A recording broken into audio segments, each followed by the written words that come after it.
In him we have redemption.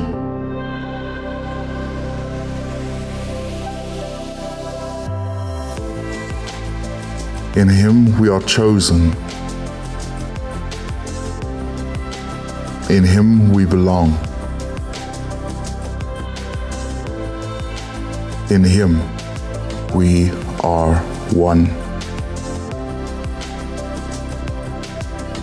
For in him we live and move and have our being.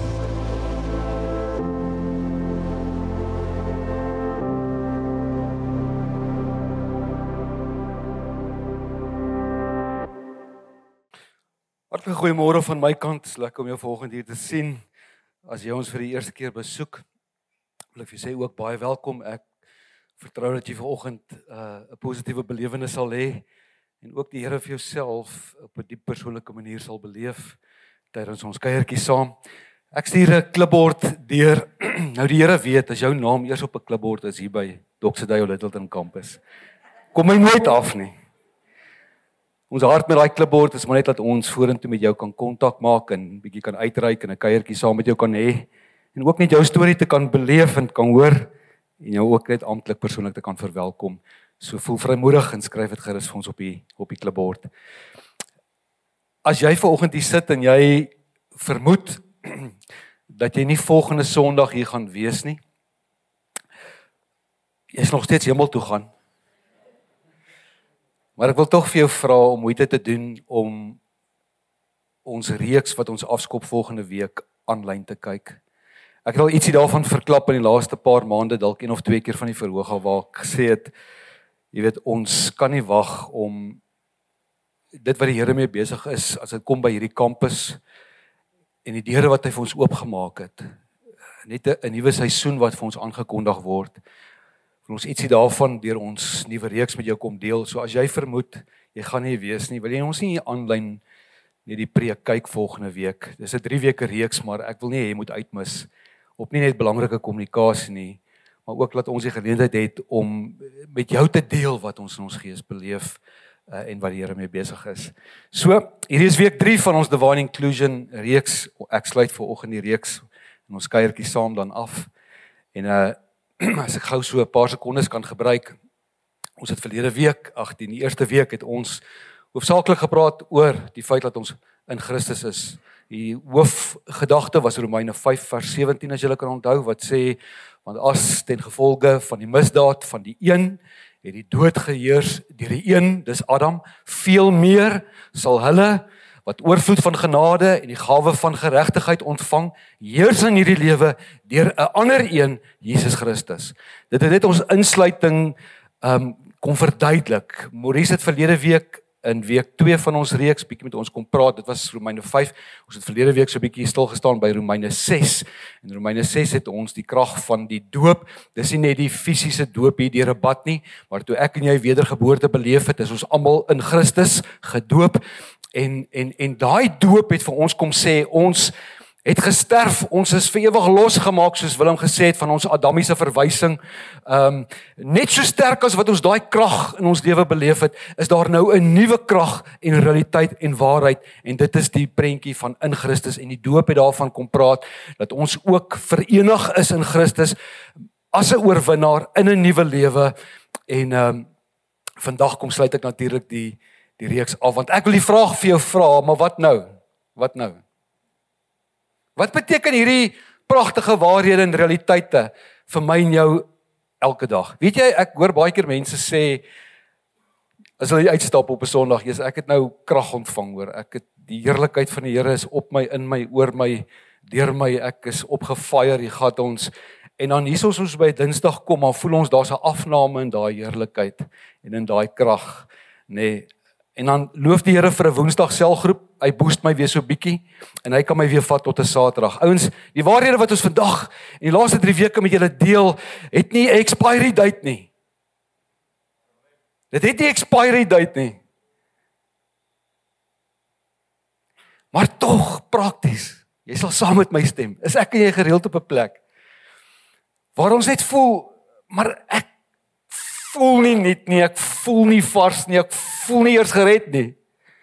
Is dit nie so nie? En wanneer die lewe gebeur, En dis wat ek vandag bietjie met jou oor wil kuier is, hoe werk dit prakties? Want dit eindig nie daar nie. Daai is maar net die begin. Daai is net die begin. So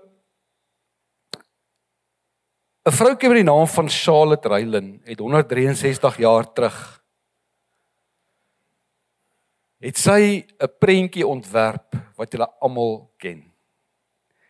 Julle almal is bekend met hierdie prentjie. As julle asseblief net vir my PowerPoint kan opsit, daar is hy.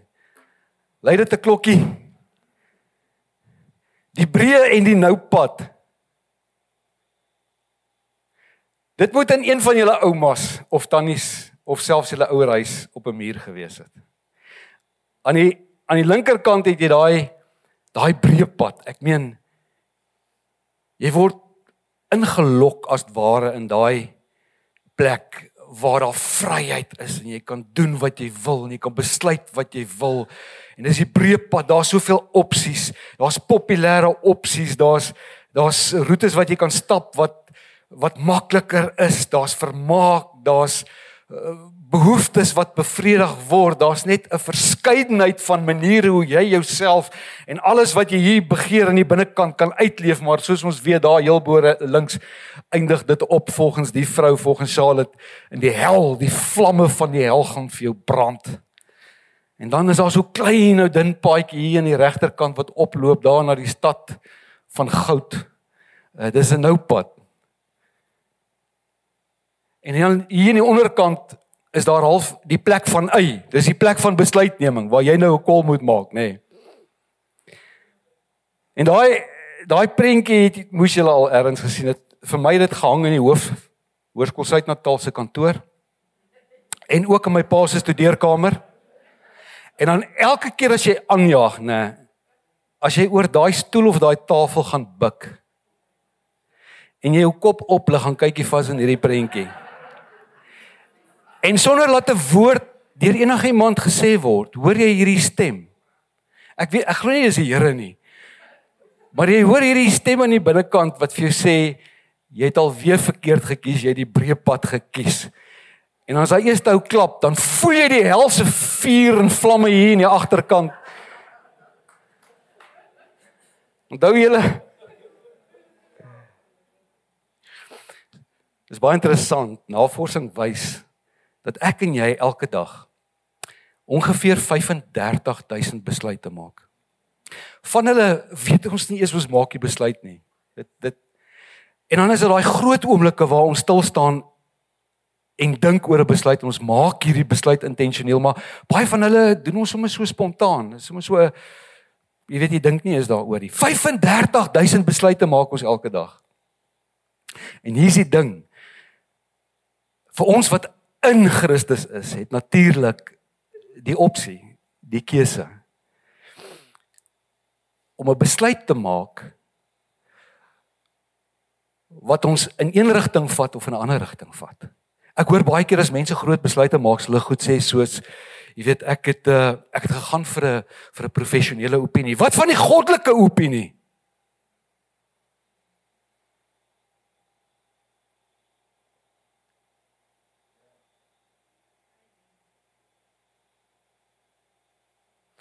Hoe lyk my besluitneming? Want daar's 35,000 geleenthede 'n dag om vir my wat in Christus is, aan boord te kom met die plek waar hy my graag heen wil begelei. Ek besef dat dinge met ons gebeur wat buite ons beheer is. Nie alles wat met ons gebeur is gekoppel aan 'n besluit wat ek gemaak het nie. Partykeer gebeur die lewe en daar's goed wat ek glad nie oor beheer het nie. Ek het dit nie veroorsaak nie. Maar soos ek vandag hier voor jou staan, glo ek in my hart oor die algemeen, behalwe vir daai goed, dat ek is op 'n plek as gevolg van die besluite wat ek in my lewe gemaak het. Ek is hier nou. Ek is in my gemoed en my hart op 'n plek. Want dit is die produk van al die besluite wat ek in my lewe sover gemaak het. Elke dag 35,000 besluite. Maar al die aantal dae wat ek op aarde is. Vir meeste van ons is ons op 'n plek want ons het gekies om hier te wees. Ons kon besluite maak gebaseer op die nou pad of op die breë pad. En as ek praat van die nou pad, dan praat ek van daai area, daai geleentheid elke dag wat ek vir die Here gee, om regtig my besluitneming te kom rig. Dat ek daai plek, daai besluit te neem vanuit 'n plek wat dalk nie logies sin maak nie. Wat dalk nie die populêre opsie is nie, wat nie dalk is soos al die ander mense dit doen nie. Maar dit is 'n baie klein of nou venstertjie van geleentheid, waar die Heilige Gees kom skree op my lewe, want hy weet hoe lyk die pad vorentoe, en hy weet wat sy hart vir my en jou lewe, en hy begeer dat ek en jy vanuit daai plek uit besluit sal neem, want, en hierdie prentjie sê dit net presies soos ek dit vanoggend wil sê, the narrow road is a wide place. Dis die plek waar die honderde duisende beloftes wat oor my en jou lewe geldig is in Christus, waar dit ons werklikheid word. Dis daai plek. Ouens, ek kan nie altyd net 'n besluit maak gebaseer op wat vir my sin maak nie. Want toe Jesus vir Petrus sê klim uit die boot uit en loop op die water, dit het ook nie sin gemaak nie. Amen. Dit het nie sin gemaak nie. It is so contradictory to culture and to the world and to science and to, jy weet, al die wette van die natuur, dit maak nie sin nie. Dit is eintlik maar stupid. Partykeer moet ek en jy in die area van stupid beweeg, want dit is gebore vanuit 'n plek van geloof. Vir die disippels het 5 broodjies en 2 visse ook nie lekker sin gemaak nie.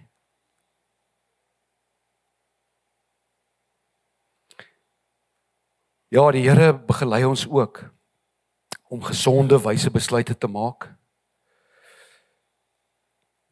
My vraag is, hoeveel keer het jy al gesonde, wyse besluite gemaak? En tog sit jy met hierdie belewenis, dat dit jou nie op die plek gebring het wat ons beloof die laaste 2 weke nie.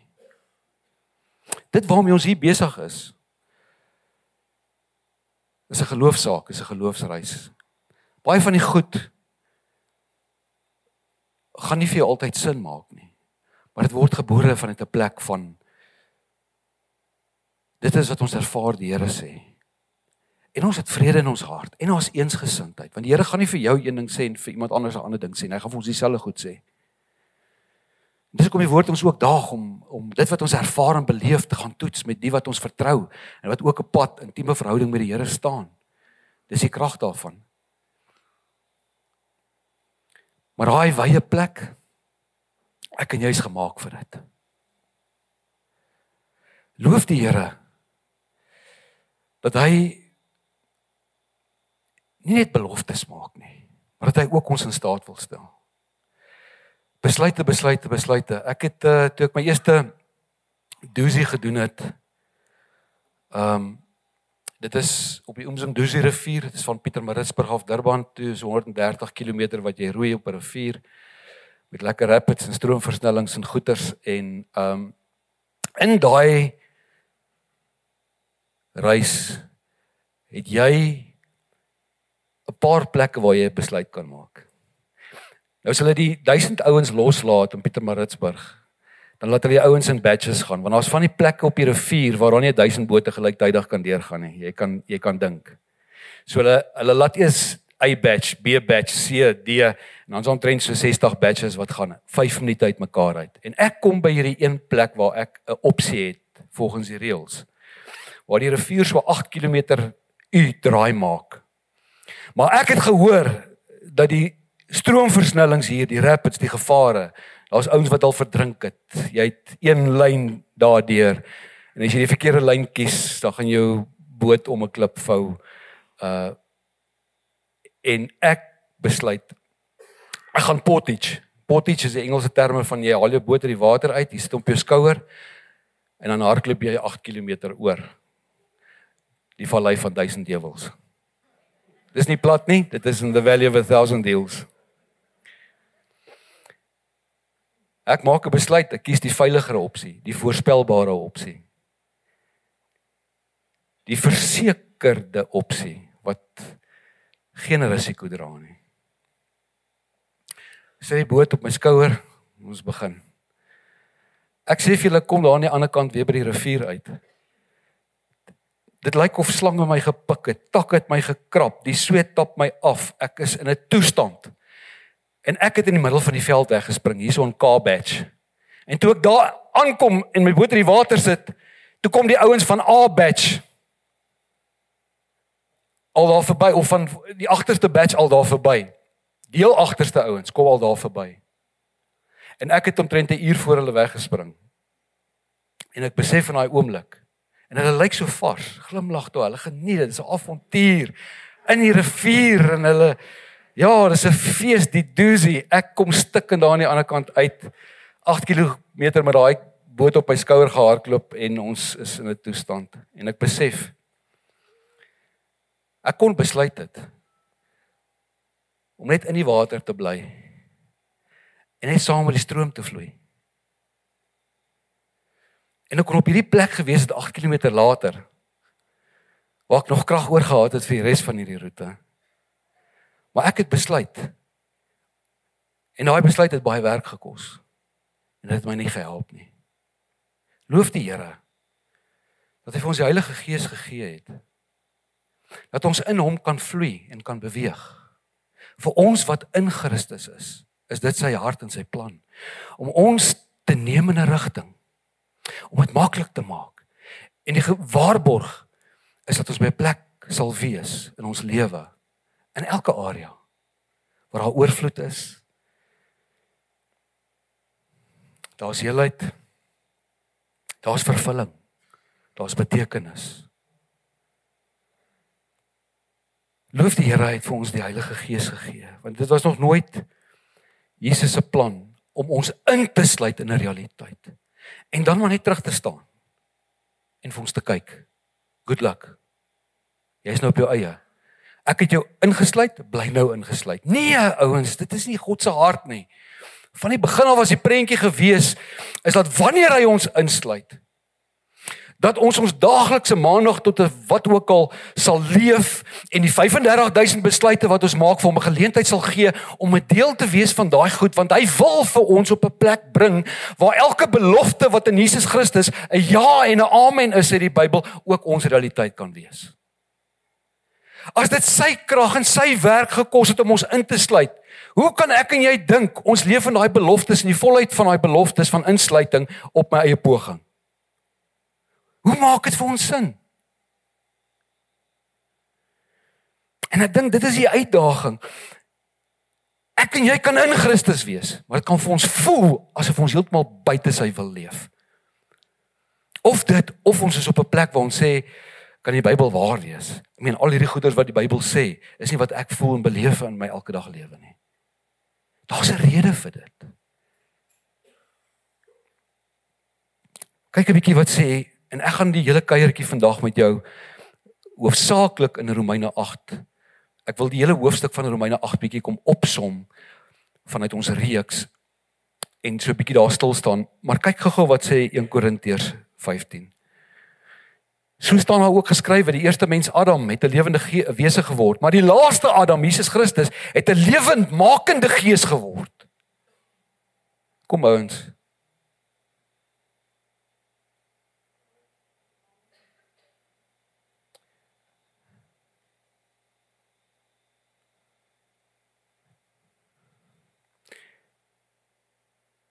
So Jesus nooi ons uit na 'n plek waar ons vir hom die geleentheid kan gee om te bewys dat die beloftes rondom die insluiting in hom, daai realiteit waar is en dat dit ook vir ons beskore is. En hoe hy dit doen is opgesluit in 'n belofte wat gemaak is 3000 jaar terug. Dawid kom op 'n plek waar hy in 'n rigtingshardloop, hy wil net vir die Here 'n tempel bou. Hy wil net vir God 'n plek oprig, 'n permanente, pragtige tempel bou, struktuur bou waar God. En die Here sê vir Nathan, die profeet, help net vir Dawid reg. Ek soek nie 'n plek wat met hande gebou is nie. Het ek al ooit aanspraak gemaak dat julle vir my 'n huis moet bou? En hy sê die volgende woord vir Dawid deur die profeet Nathan. En die ouens hierdie is redelik profound, hoor. Hy sê die volgende, wat ek aan toe wyse kom. Daai kant toe, daar is hy. Hy sê wanneer jy sterwe, praat Nathan die profeet met Dawid. Hy sê wanneer jy te sterwe kom, so sê die Here, wanneer jy te sterwe kom en jy by jou voorvaders rus, sal ek een van jou nageslag jou eie seun koning maak en hom 'n bestendige koningskap gee. Hy sal vir my naam, vir God se naam, 'n huis bou en ek sal sy koningskap vir altyd laat voortbestaan. Ek sal vir hom 'n vader wees en hy sal vir my 'n seun wees, sê God. Hierdie is 'n heenwysing na Jesus Christus. God kom praat deur Nathan om vir Dawid te sê, luister, hou op om vir my 'n tempel te probeer bou. Daar gaan iemand kom uit jou nageslag, Jesus Christus. En hy gaan in my naam 'n huis kom bou.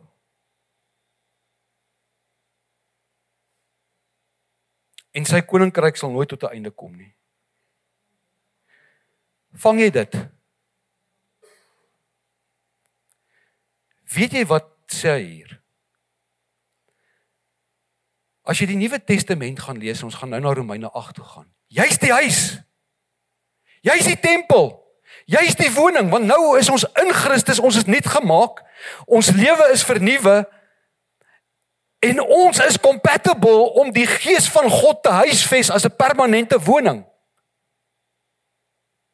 Ek en jy is die vervulling van hierdie belofte van 3000 jaar terug.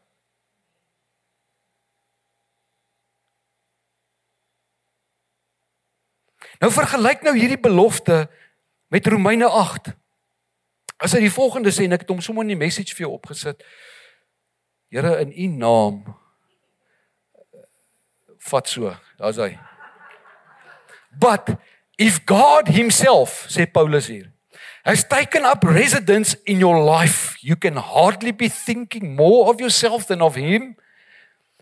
Anyone, of course, who has not welcomed this invisible but clearly present God, the Spirit of Christ, won't know what we are talking about. But for you who welcome him, in whom he dwells, even though you are still experiencing the limitations of sin, you yourself will experience life in God's terms. Kom ouens, hier is die belofte.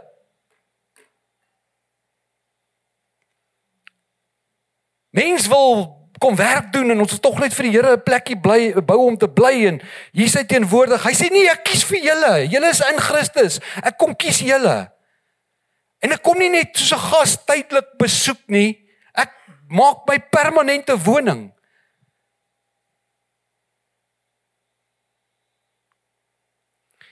Weet jy as ons partykeer gaste kry, nê? Ek weet nie hoe werk dit by jou huis nie, maar as ons partykeer gaste kry, dan wil ons gou mooi maak. So ons huis aan die kant maak, nê. So daai skottelgoed, pak hy skottelgoed masjien, ons maak alles mooi in die kant. Van ons gaan een verder, ons was ons karre, ons doen alles. As die mense daar instap dat hulle kan, jy weet.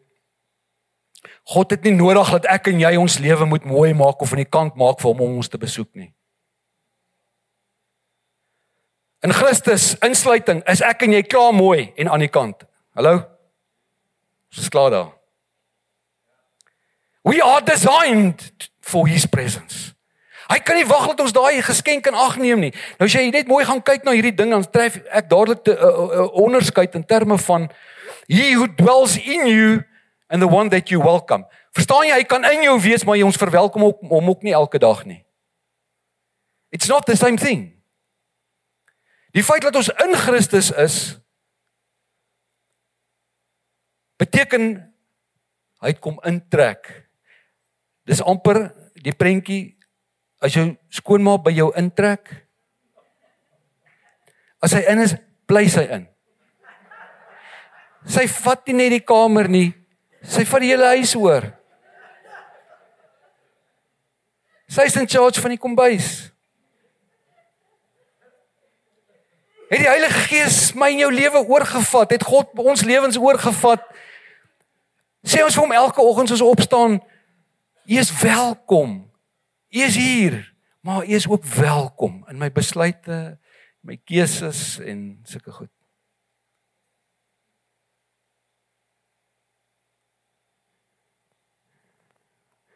We can be in, but we can still choose to remain out of the promises of God in Jesus Christ.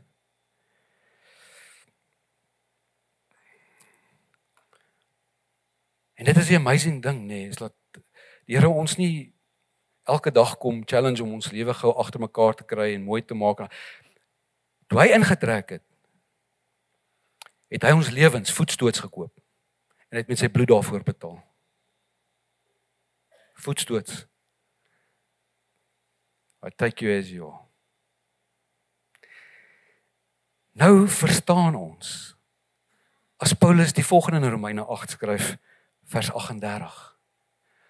As hy sê, hiervan is ek oortuig, hy sluit die hoofstuk af met hiervan is ek oortuig, geen dood of lewe of engele of magte, of teenswoordige of toekomstige dinge of kragte of hoogte, hy maak die lysie, niks kan ons skei van die liefde van God nie, niks kan skeiding bring nie. Want ons Vader het sy tempel gekry deur die Heilige Gees. En dis my en jou lewe. But it's there for a reason. It's there for a reason. Kan ek gou vir 'n oomblik na jou toe draai, waar jy is? Nooi jy die Heilige Gees elke dag om jou te help op daai nou paadjie, but it's a wide open space. Laat jy hom toe om jou prioriteite te bepaal. Vloei jy in hom? Of kies jy soos ek langs daai rivier om te werk vir iets en op jou eie besluite en mag en kennis en wysheid en poging jou lewe te maak werk? There's an easier way. There's an easier way. En ek wil vandag kom afsluit met die hoe, die praktiese kant van die Heilige Gees wat nou in ons is, en hoe sy krag in ons lewens werk. En dit kom sê hy ook in Romeine 8 vers 14. Almal wat hulle deur die Gees van God laat lei, is kinders van God. Die Gees, kan ek daai sinnetjie omdraai? Want ons het dit as gelowiges reg gekry om nie die hart van hierdie eerste sin te verstaan nie.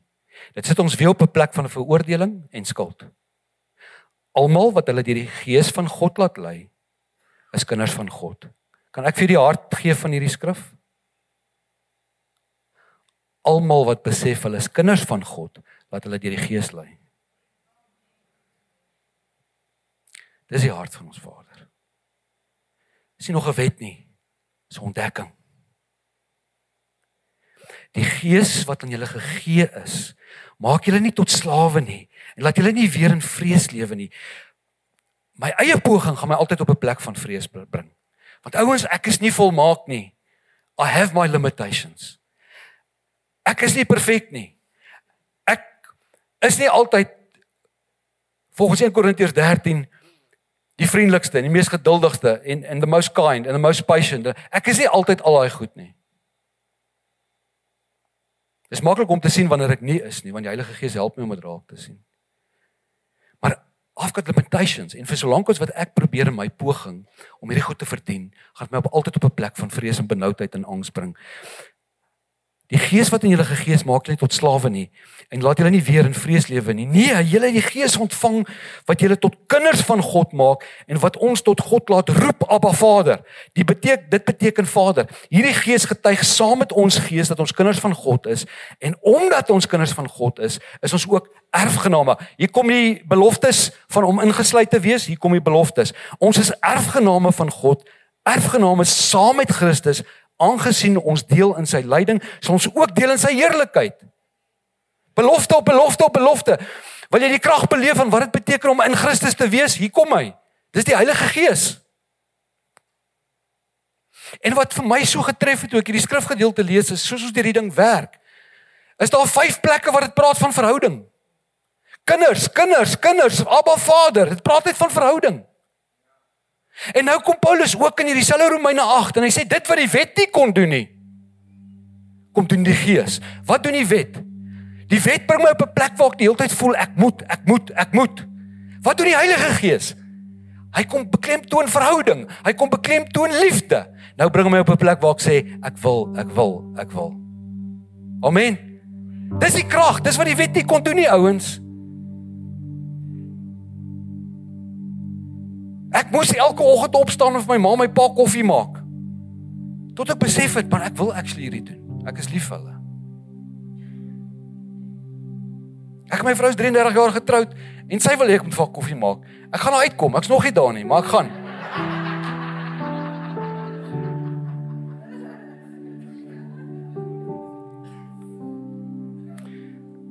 Die Heilige Gees herinner jou aan familie. Hy herinner jou aan verhouding. Hy herinner jou aan liefde. Selfs wanneer dinge moeilik raak, wanneer jy hopeloos voel, wanneer jy voel, daar's onsekerheid, ek weet nie op daai plek van besluitneming, hierdie eie plek, waar ek moet 'n tree gee nie. Wanneer jy voel jy kwalifiseer nie, wanneer jy, maak nie saak, die Heilige Gees wil jou herinner altyd aan verhouding. Jy's 'n kind, jy's ingesluit. Wanneer dinge moeilik raak op die huis, wanneer die man of die vrou skree of die vrou, nee, is meest verkeerd. Wanneer die vrou op die man skree, wanneer jy op die kinders skree, wanneer jy aanjaag, wanneer jy goed doen wat jy vrymoedigheid voor die Here verloor, wanneer jy voel ek kan nie meer in die spieël kyk en my gesig vas nie, want ek het al hierdie verwyte oor my lewe. Hoe kan ek die Here soveel keer teleurstel? Wanneer jy op daai plekke kom, wat jy nie eens weet wat om te bid nie, dan kom Romeine 8 en sê, maar dis die Heilige Gees wat vir ons intree met versigtinge, een wat woorde nie eens kan uitspreek nie. En hy kom tree vir ons in. En baie keer besef ek en jy nie die krag van daai moment, dis 'n bo-natuurlike moment. Want die God wat harte deurgrond, wat weet waar ek en jy is, wat weet wat voel ek in daai oomblik. Hy ken ook die Heilige Gees, want hy's een met sy Gees. En hy weet die Gees kom bid altyd in die lyn van sy wil. En nou is daar hierdie twee plekke. Daar is die Vader se hart vir ons, 'n plek van oorvloed in Christus, 'n plek van genesing, 'n plek van heelheid, 'n plek van al daai, en dan is dit ons gevoelens in die plek waar ons is. En wat die Heilige Gees kom doen is hy kom tree in sonder dat ek en jy weet, en hy kom bring hierdie twee plekke nader aan mekaar. En hy kom beskep die begeertes in my en jou hart, dat ek op 'n plek kom waar ek sê binne verhouding, ek wil. Dis die evangelie, ouens. Dis die werk van die Heilige Gees. En soos ek hierdie reeks vandag afsluit, sal die teologie wat ons met jou kom deel het, oor die krag van die insluiting in Christus, nooit vir jou prakties sin maak, tensy jy nie besluit, om in daai boot van jou lewensboot, in daai water tot ruste te kom, en toe te laat, dat die lewende water jou vat, jou besluit terug, jou prioriteit terug.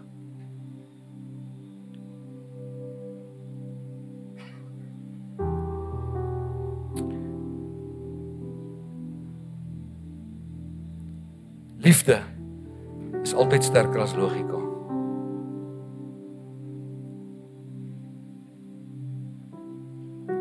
Logika gaan jou altyd op 'n plek bring waar jy wil vra of dink of redeneer. Jy weet, hierdie maak sin. Logika bring ons op 'n plek waar ons eie besluite maak. Liefde bring ons op 'n plek waar ons die Here toelaat om ons te help daarmee. En nou verstaan ons regtig, soos ons afsluit, die krag van Romeine 5 vers 5. En die hoop beskaam nooit nie, omdat die liefde van God in ons harte uitgestort is deur die Heilige Gees wat in ons gegee is. Verhouding. Ek skep die volgende paar minute vir jou geleentheid. Dis 'n gebed vir nou. Maar dit is 'n gebed vir elke dag. Dalk is jy reeds daar, dalk nog nie. Dan wil ek vir jou vra, maak wat ons nou gaan doen 'n elke dag ding. Wil jy nie 'n oomblik by jouself vat en net vir die Here dankie sê vir die wonderlike geskenk van sy alomteenwoordigheid in my en jou lewe en die krag van die Heilige Gees. En wil jy nie vir hom vra om jou te help? Waar jy nou is, die besluite wat jy moet maak, die tree wat jy moet gee, om jou sensitief te maak vir sy inspraak. Kan ons dit doen? Vat so 'n paar minute en bid dit elke liewe dag van jou lewe.